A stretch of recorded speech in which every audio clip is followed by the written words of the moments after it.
So November 2020. That is when the world is completely falling apart. Everyone is stuck at home. Apple. They decide to drop the biggest bombshell in computer history. They do not say, hey, we're thinking about moving from Intel someday. They do not say, we have a 5-year transition plan.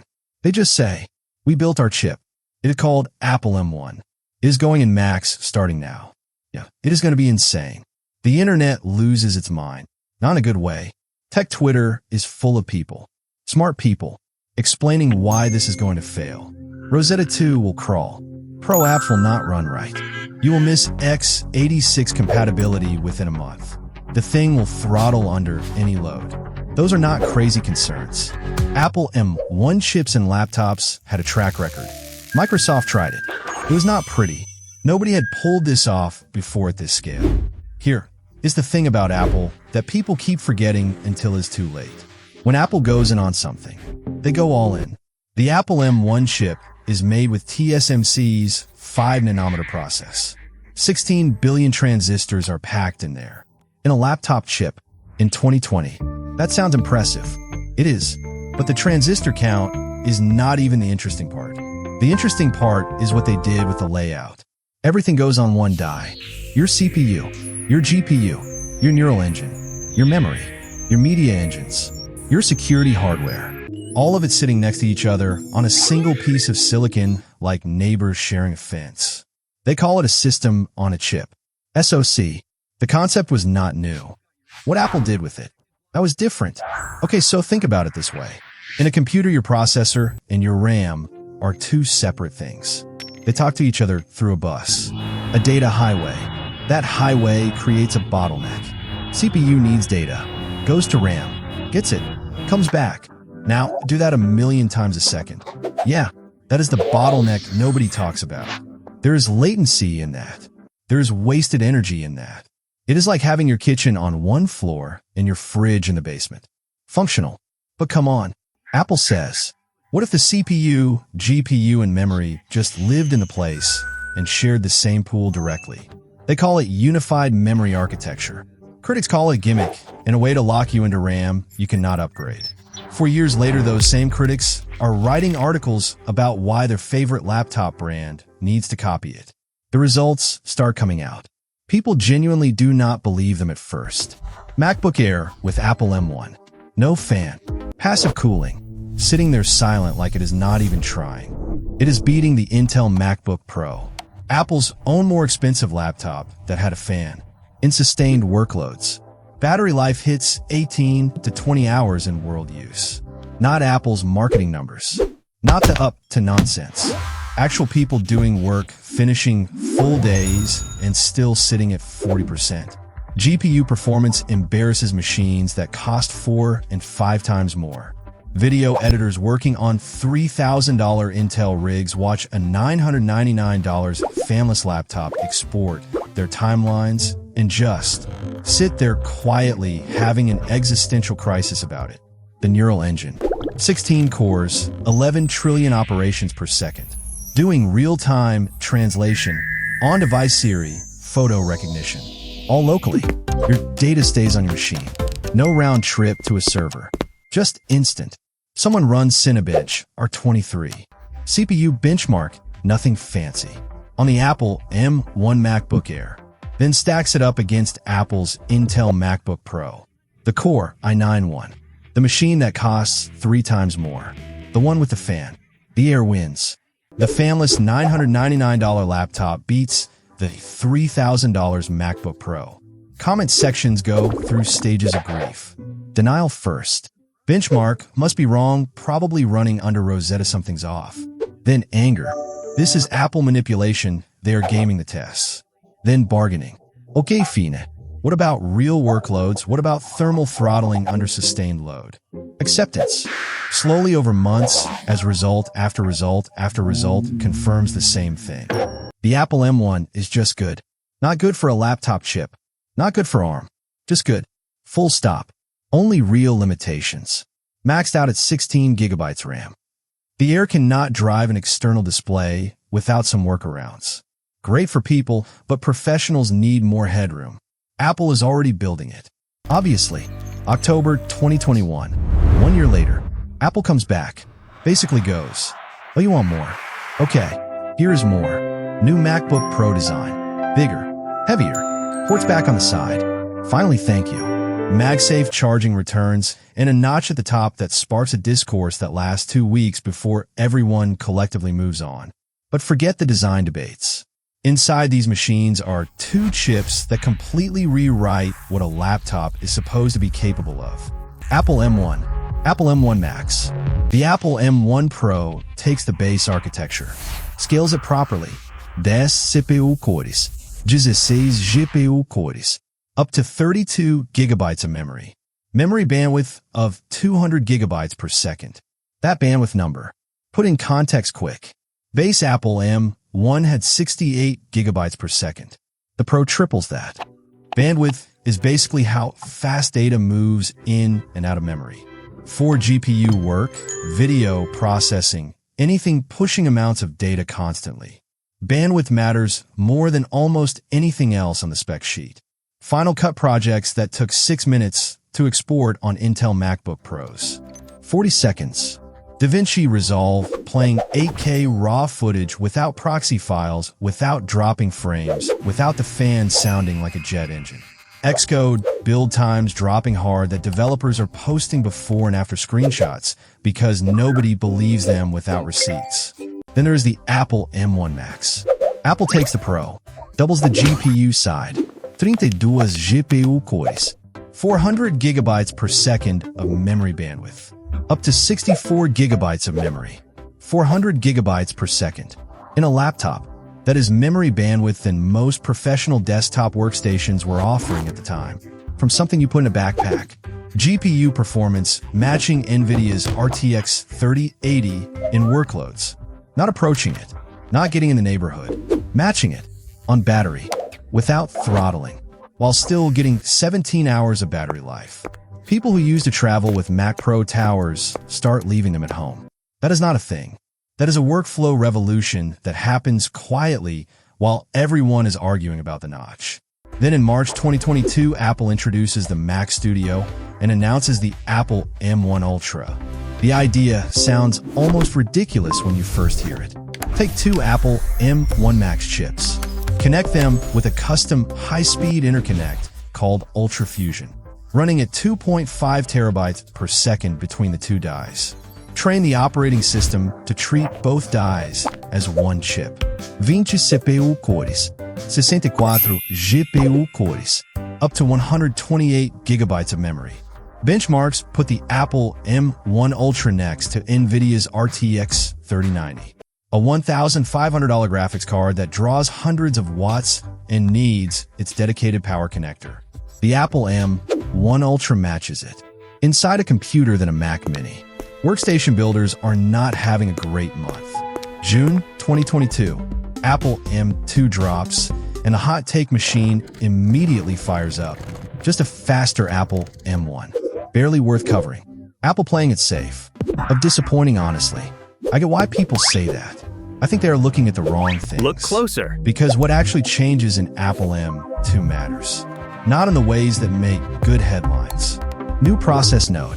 TSMC's N5P. Enhanced 5 nanometers. 20 billion transistors up from 16 billion. CPU up around 18%. GPU goes from 7 or 8 cores to 10 with 35% better throughput. Memory bandwidth on the base chip jumps to 100 gigabytes per second from 68. The base chip now supports up to 24 gigabytes of unified memory. That 24 gigabyte ceiling is the thing most reviewers gloss over. Honestly, it is the thing that ages the best. In 2022, running a large language model locally on your laptop is still pretty niche. The people doing it notice immediately. Unified memory means larger models fit on device.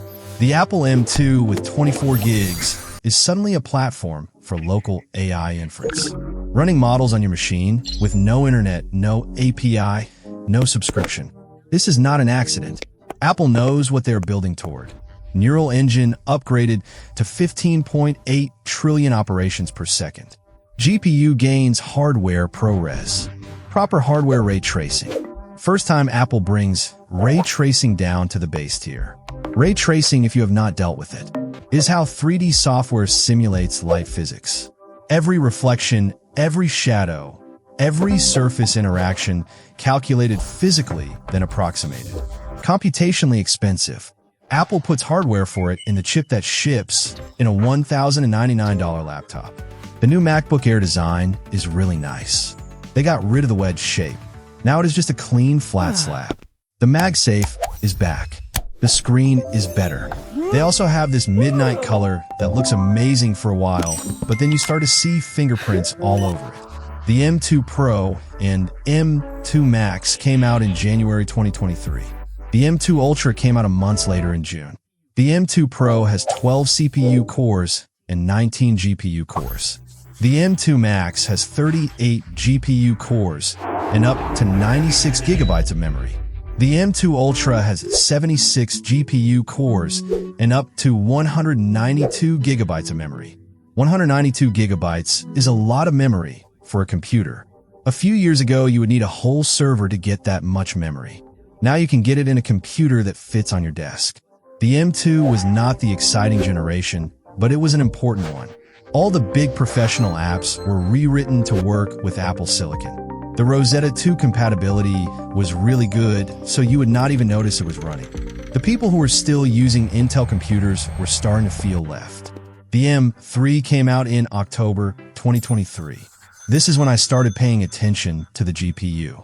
Apple did not just make the GPU a little better, they completely rebuilt it. They use an architecture and a 3-nanometer process. The M3 GPU has 25 billion transistors and some new technologies that are really important. These technologies are not marketing talk, they are real changes to the architecture. The M3 has hardware ray tracing, which is really fast. The M2 had ray tracing. It was not as good. The M3 also has mesh shading, which is a new way of handling geometry. This makes it easier for software to handle shapes. The M3 also has dynamic caching, which is really cool. Traditional GPUs have memory allocation, which means they set aside a certain amount of memory for each task. This would be wasteful because some tasks do not use all the memory they are given. The M3 GPU figures out how memory each task needs and gives it exactly that. This makes the GPU use memory efficiently and run faster. The M3 MacBook Pro 14-inch costs $1,599. The M3 Max has 40 GPU cores, can compete with the NVIDIA RTX 4080. The M3 Max can also run for 18 hours on a battery. The M3 Ultra has 80 GPU cores and 192 gigabytes of memory. This is not a laptop GPU, it is a serious computer that can compete with big servers. The M3 Ultra is really fast, can run big language models directly on the computer. You do not need to send your prompts to a server and wait for a response. You can run these models on the M3 Max, get really good performance. The reason for this is that the M3 has unified memory, which means the GPU and CPU share the memory.